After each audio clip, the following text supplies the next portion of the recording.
It is Thursday, January 28th. Samir, how is your Thursday going?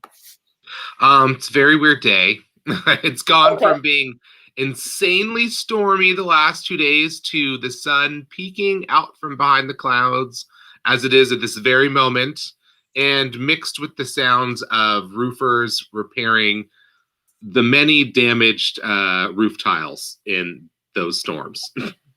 So you Yeah. may hear some like every now and then. That's people fixing the roof. Yeah, it's supposed to rain like crazy here tomorrow, but it's sunny right now. Sunny, sunny So if outside. it's raining there tomorrow, that means that we'll be getting your rain in about 3 more days. No. Yeah. So happened with the last one. Yeah, but we need rain. We need rain. Yes, we do. We're so We dry do. out here in California. Well, it is a desert, technically. So. I know. But hey, guys, thank you for joining us today. We will be talking about Abducted in Plain Sight, the last of our true crime documentaries that we've been focusing on every Thursday this month. But before we get into that, let's talk about yesterday's movie. Yesterday, we picked The Rose Tattoo.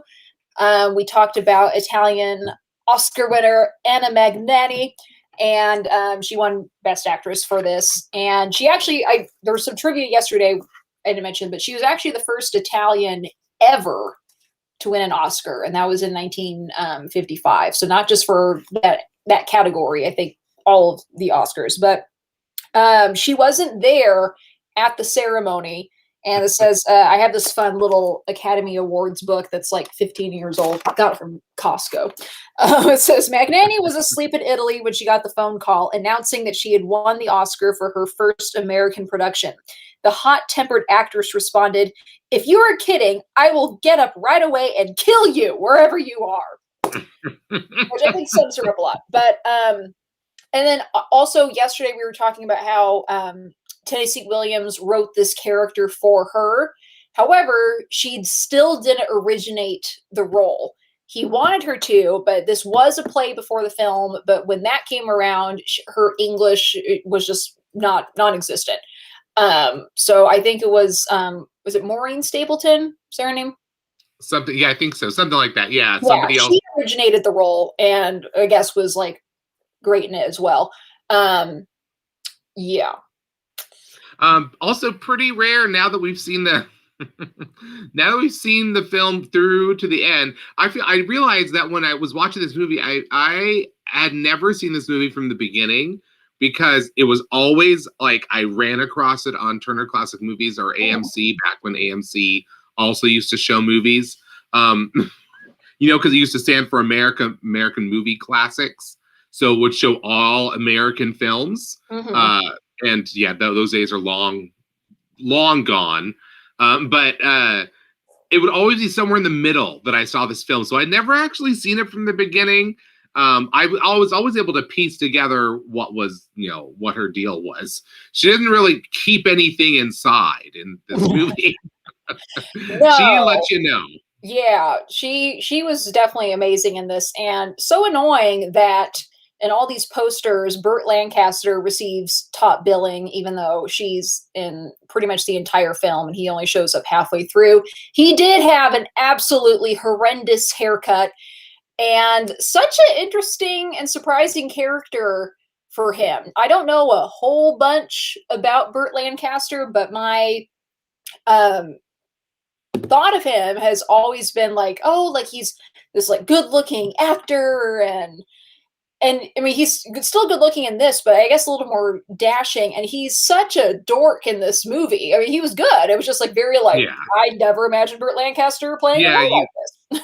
Well, the funny thing is you could sort of sense that tension in his performance. There's like, and you could tell that like Burt Lancaster is trying to put on this like Lenny of Mice and Men style persona for this character, but that you can tell that wherever he was at in his career by this point, he clearly knew that he had talents that extended above, or that he knew he was better than that character in some way. So you could sort of sense this is like an actor who's like trying to pretend he's not cultured, and this is his version of not cultured. Even as the words of the character are telling us, you know, like, because it's very simple dialogue that the character has. Yeah, Yeah. it's a very strange character, and they cut off all his curly hair for it because he's also known for this like mop of really sexy curls, you know, and It he was did not sexy. acrobatics and Nothing about this you haircut know, was sexy. and I guess there was no way for him to look convinced. They guess it would be too much of a distraction for him to have that hair in the movie because it's well, I mean, literally, when you see him in movies doing acrobatics, looking sexy and amazing and confident with this, you know, icon, you know, like that hair is part of his personality. It's going to be impossible to believe him as someone who can't rise above the station of banana truck driver. You know, like, so I think that they probably had a problem with that because he was a superstar at this point. So it's an odd casting choice all around. Yeah. But, you know, obviously he knew that he was, at least in the sense of the film, you can tell he knew who the real star of this movie was. And so there's a lot of room given to his co-star to really kind of control all the scenes, you know, like he's not really like, you know, in the driver's seat in this film. It's obvious that Anna Magnani is the one in complete control here. And boy, does she you know, make a breakdown visceral on film. Yeah. That's for sure. Yeah, so many great like women fighting women moments in this. I'm just like mean, like those women who came and finally were telling her that like actually your husband was having an affair and all this stuff. They're just like these horrible women. Yeah, all because, well, and for what reason was she just wanted to be a jerk? That woman wanted to be a mess, because her and she shirt came wasn't just ready. to have something. I guess she came to pick up a shirt that wasn't ready yet, Yeah. or something. And at first I confused that with the woman who was having the silk shirt made. Yeah, she was the one who You was having know, the affair. Yeah. but obviously that we figure out who that person is. Yeah. But now then I wanted to see this rose-colored silk shirt that they were talking about, like in color, because that looked like a really nice piece of silk. And in this poster, it's yellow, which like I mean there are yellow roses, but I don't think that's what they were thinking of. But yeah, so many rose things where I think like wasn't her name Rosa, then their last name was like Della Rosa, and like the daughter's name was another Rosa. Delle Rose. Yeah, roses on roses. Yeah, but it was. Hi, Andres. Yes, hello, Andres. It was great watching her, and I do want to see more of her films. It sounds like, I mean, I don't know how many American films she made after this, but if you can handle subtitles, watch her in many of her other Italian films that she made that we talked about yesterday, like Rome, Open City, among others. But yeah, she was just fantastic. And and also I did enjoy watching this. This didn't really feel like a play adaptation to me. Yeah. Which is great because I was telling Samir, I said the last time I watched a play adaptation, which was a few weeks ago, I watched Who's Afraid of Virginia Woolf, which was also good if you want to watch Oscar-winning performances, with Elizabeth Taylor. But I was just like, this is well, yeah, that one. so There's not a lot of clearly a play. Other one. There's something about the way this one was filmed, even though it is restricted to really just one set and its exterior most of the time. Yeah, but there are ways it of still felt like you were getting real, like visually they tried to make it they really tried to make a landscape out of that small house from the inside. So there's a lot more filmmaking than I mean, it's not fair to say that they weren't doing filmmaking when they did Who's Afraid of Virginia Woolf, because they do change sets a couple times, but there is something about the way that play is written that feels stage bound when you try to put it on film. It's not due so much to the filmmaking or the actors. It's like, well, the material literally doesn't feel like it belongs on a film. You know, at least the way it's written, it just feels very, very but really good adaptation of this. And this one they found, but obviously Tennessee Williams is like a hot commodity for Hollywood. Like his plays constantly being snapped up and turned into films, and they're usually you don't get happy endings in Tennessee Williams plays. And anybody reads Three Car Named Desire, the movie ending was sad. The actual play ending of that play was far more horrifying. It's still like they didn't change anything in regards to the what happens to the main character in that play, but in the actual in the movie the same thing happens to her that happens in the play. But in the play, that character's sister still doesn't believe that that her husband did this to her sister.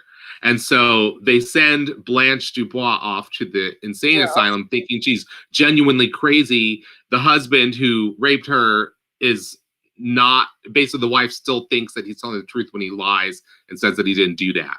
So she thinks her sister's crazy and doesn't get justice for her sister. And her husband gets to still be violent and abusive. And it's like, it ends the way that story probably realistically would have ended for those kind of people in a story like that. This movie, however, people kind of learn their lesson. They make a step forward. And you get a sense of how difficult that was for this woman. But you're like, good, go for Burt Lancaster. You can let him grow his hair out and he'll be just as hot as the previous husband whose face we never saw. Yeah. Walter over here, he mentioned Fences. We talked about Fences several months ago when we talked about Viola Davis. And that was another one where, again, worth watching for the acting, but wasn't really into it. A good film experience. Film adaptation. And same with, what's the one that just came out? Something Mama, the one that she's into with Chadwick Boseman. It's completely. Oh, Ma Rainey's Black Bottom. Yeah, I knew it was Ma something. Yeah, that's another one. If people saw that, again, worth watching for the acting, especially Viola Davis and Chadwick Boseman. But as a film, just very stagey. And it is possible to film things in one location and make them look amazing. I mean, watch how many Hitchcock films took place in a very limited space. Yes, there's many ways to do it. Yeah, Walter is also correct that Hollywood did have a hard time working around the gay themes of some of his work, especially Suddenly Last Summer. That is one of the weirdest films ever made. That was also adapted from a Tennessee Williams play. And that one, the play, it's pretty obvious what's happening. And in the movie, they were not allowed to say anything about this main character who's now been killed. You're not allowed to, they weren't allowed to say anything explicit. So it seems like so many lines of the movie, they've cut off the last word of a bunch of the lines because the last word of the line doesn't, that would make it obvious what it is they're trying not to say. So it's like he got rid of her because she was no longer able to attract. Like, okay, wait, I can tell there's more to that line, but you've not finished the sentence. And so the whole movie's like that. You're like, what the hell is going on? And what Katharine Hepburn descends into the film for her first entrance in a private elevator that's much more glamorous than the small private elevator from Lady in the Cage. But there's so much. I do hope this movie at least inspires people to sort of dig into the weird ways in which Hollywood tried to adapt his gay plays. Also, Cat on a Hot Tin Roof. Yeah, somebody, I forgot which gay critic once said that. He's like, you don't understand what's going on in the movie. It becomes this mystery movie. Like, why isn't Paul Newman sleeping with Elizabeth Taylor? And that's it. It becomes that. Where in the play, it's like, oh, well, we know why he's not sleeping with her because he likes dick. That's why. But in the movie, it's like, oh, wait, I feel like you're cut. You forgot to finish that part over there, explaining everything about this, so you get that a lot. In this movie, it's like, okay, there's no gay people. There's no problem showing you the whole story. And you could tell at least the cinematographer and the director together, I think. I feel like this director of this movie was kind of known for kind of being meh.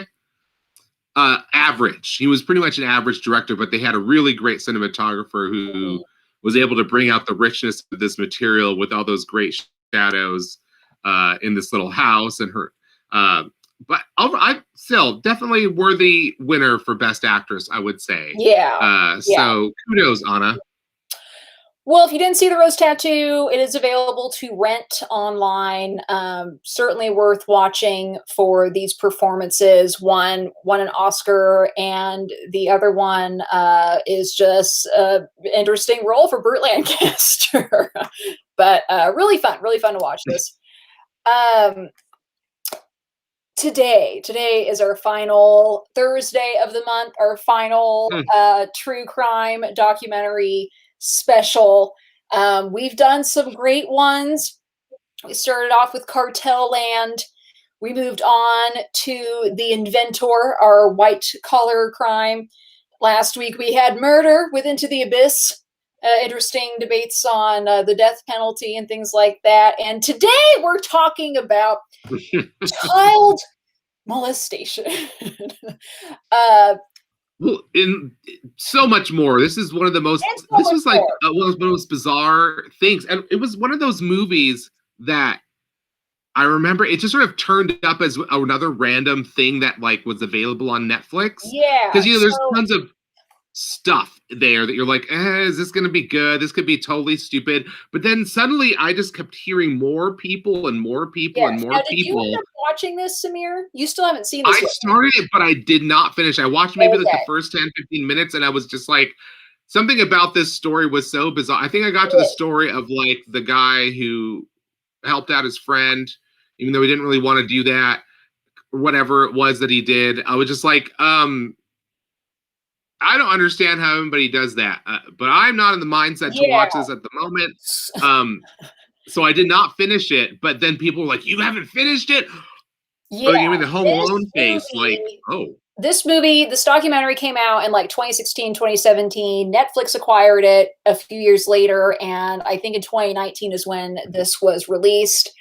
This documentary really is insane. I mean, there are obviously a very disturbing subject matter, but spoiler alert, which you find out in this, but like this is a crime that doesn't end with murder. So the victim is in this documentary talking about her story. So you watch these murder documentaries and you don't really hear the side of the victim unless they like survived an attack or things like that. But this is the basic plot. Let me get what the official plot of this movie is, or this documentary. But this definitely was like, I remember seeing this all over Facebook when it came out, or when it was released on Netflix, of like, people have got to see this movie. And I'm like, oh my God, this is crazy. Okay, here we go. The twisting, turning, stranger than fiction true story of the Brobergs, a naive, emphasis on the naive, church-going Idaho family that fell under the spell of a sociopathic neighbor with designs on their 12-year-old daughter.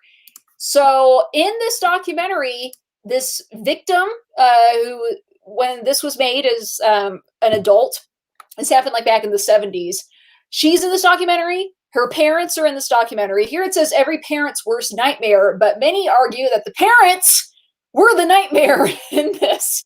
Everyone was so outraged. Like, I'm reading this little article. It says, abducted in plain sight viewers called Jan Broberg's mother and father the, quote, worst parents of all time.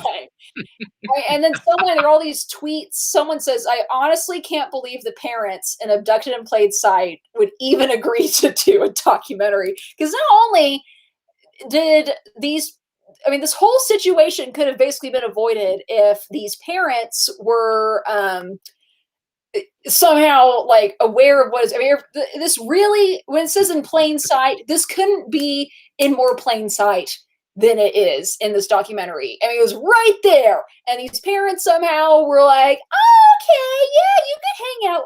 Oh, you want to just come over and share a bed with our daughter because you think that she like has a calming presence, or you're going to sleep better? Yeah, that's fine. Crazy. Now, I watched another thing really quick talking about this victim who's now a grown woman. She argues that her parents are faultless in this, saying that this man somehow groomed the entire family. The movie Hmm. certainly talks about grooming a lot, but that's something to watch for, and I'll definitely keep that in mind Hmm. while watching this a second time. But as of now, I'm certainly in the line of like, they're idiots, and not only are they idiots, it's like, I mean, on the one hand, I guess they have admitted their faults to show, like, this is, uses as a guideline as a parent of what not to do. But I was like, man, the shame they must have gone through, and then to just like admit this publicly, these like idiotic things that they let happen. It's this.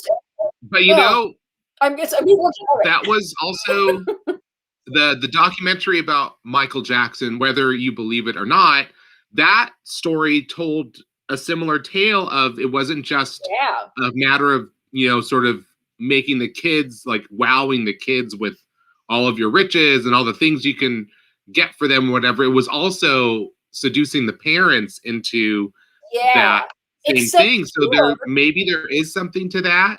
I like I said, I haven't watched all of it, so I can't say yeah, from how the movie is constructed if it tells that story as well. I would say yes from the little bit I saw. I would be like, you know what?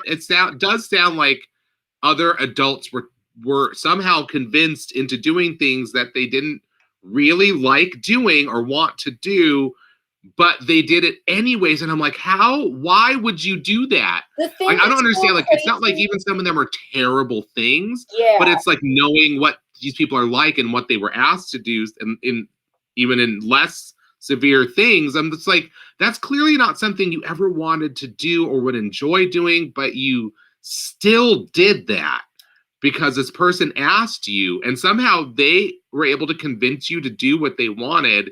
So I'm like, so maybe that was the beginning. So I'm like, okay, well, they're establishing a history of this person having this ability to do that with everybody. yeah, but So I have not seen the extent to which he uses that power oh, in the rest of the story oh yet. god, yeah, it's just so crazy. And yeah, and if we want to bring up the Michael Jackson documentary, um which again, whether, I mean, there's so many debates on, I mean, I watching it, I found it pretty, convincing.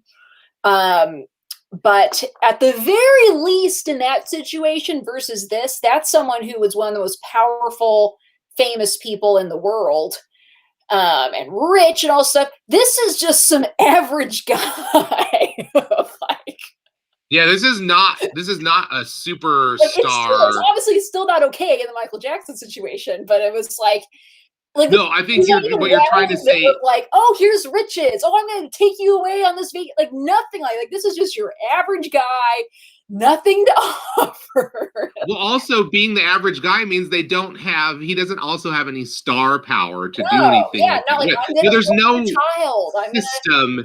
I'm gonna It's make not a you famous." celebrity Nothing like offering that. you something. This is just some other, like I said, just a regular guy who apparently couldn't use his powers for good, I guess. I Oh, don't know what the deal. yeah. Because like I said, I haven't finished this film, so I don't know all the details. But yes, probably getting sucked into a story like this if you were a parent and being hoodwinked into letting something happen is just it does not put you on the list of best parents in the world. I just think automatically precludes you uh, from nomination in that category.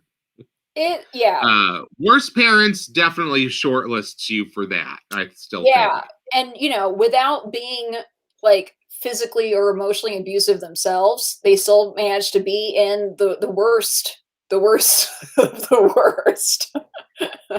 Um, yeah, really just see for yourself. It's just such a crazy documentary, and an interesting perspective given that fortunately this didn't end in murder, so you're able to really hear everything from this victim.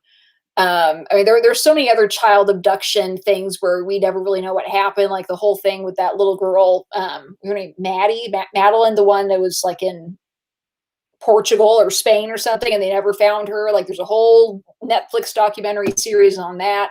But this is, just feature length. It's crazy, absolutely crazy. It is available on Netflix, so watch it. Trigger warnings of, anything that has to do with child molesters. It's really a Mm. disturbing thing, and from what I remember, this does go into detail about some incidents. But just an app, yeah. I mean, I think required viewing for all parents, or if you're thinking of having kids, watch this. And plan a happy place, something to watch afterwards. Yeah, it's yeah, it's these people in this are some of the dumbest. Uh, it's upsetting how stupid they are. And Well, let's see how well maybe they were groomed. like Maybe, these people con have men. children.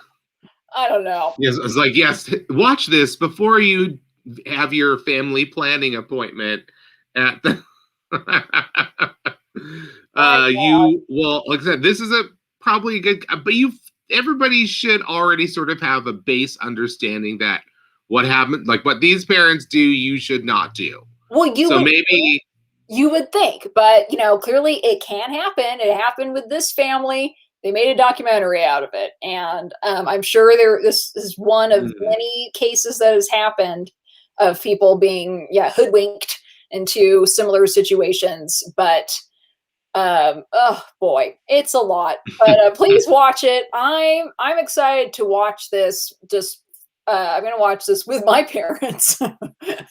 oh, great. And oh yeah, it's crazy. I know when Samir is watching more of this, I'm sure you'll be texting me like, "Oh my god!" And then I can't believe the dad did. Oh, it's insane. It's insane. That's all that's all she wrote. Join us tomorrow for a very heated discussion of this movie after the film, followed by our final cult classic pick of the month, Tank Girl, which is going to be really fun thing to end the month on. We also will be revealing our February calendar tomorrow, so you don't want to miss That's that. right. Revealed here first. See it here first, people. Our February calendar that we have been working on. It looks good. We're excited to show it off. Check out Yeah. our Patreon. Put that over in the comments if you would like to support us financially. Think about it. Yeah.